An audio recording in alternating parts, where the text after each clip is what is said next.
Friends, അപ്പോൾ വീട്ടിൽ പോയപ്പോൾ രാവിലെ തന്നെ അമ്മ നല്ല അടിപൊളി പത്തൽ ഉണ്ടാക്കി തന്നു. പിന്നെ ഇന്നലത്തെ ചിക്കൻ കറി വേണ്ടാത്തവർക്ക് രാവിലെ തന്നെ നമ്മുടെ മത്തി വറ്റിച്ച് വെച്ചതുണ്ടായിരുന്നു. അങ്ങനെ രണ്ടും കൂടി കൂട്ടി ആഡംബരമായിട്ടൊരു ബ്രേക്ക്ഫാസ്റ്റ് കഴിച്ചിട്ടുണ്ട്. പിന്നെ കുറച്ച് കഴിഞ്ഞപ്പോൾ ഒരു പ്ലം എടുത്ത് കഴിച്ചു. പ്ലം കാണാനേ ലുക്കുള്ളൂ, കഴിക്കാൻ വായിൽ വെക്കാൻ കൊള്ളാത്ത ടേസ്റ്റാണ്, ഒരു രുചിയുമില്ല.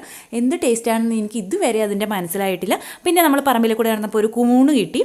അപ്പോൾ അത് കറി വെച്ച് കഴിക്കാൻ എനിക്ക് ഭയങ്കര ഇഷ്ടമാണ്. അത് ഉള്ളിയൊക്കെ ഇട്ടിട്ട് അന്നേരം തന്നെ കറി വെച്ച് ഞങ്ങൾ എല്ലാവരും കഴിച്ചിട്ടുണ്ടായിരുന്നു. കൊതി കാരണം അതിൻ്റെ വീഡിയോ എടുക്കാൻ മറന്നു. ഈ പറിച്ചെടുത്ത വീഡിയോ മാത്രമേ എടുത്തിട്ടുണ്ടായിരുന്നുള്ളൂ. പിന്നെ ഞാൻ പോയത് പ്രമാണിച്ചിട്ട് ചിക്കൻ ബിരിയാണി ഉണ്ടാക്കിയിട്ടുണ്ടായിരുന്നു. ഞാൻ പോയത് പ്രമാണിച്ച് ഞാൻ തന്നെ ചിക്കൻ ബിരിയാണി ഉണ്ടാക്കി കഴിച്ച് എന്നെ സന്തോഷിപ്പിച്ചു. എൻ്റെ ഒരു ഗതികേട്, എൻ്റെ ദൈവമേ.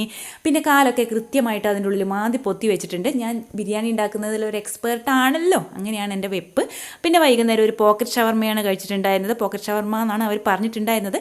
രാത്രി അതേ ചിക്കൻ ബിരിയാണി കഴിച്ചു. അപ്പോൾ ഇത്രയേ ഉള്ളൂ. Okay, bye bye, Tata.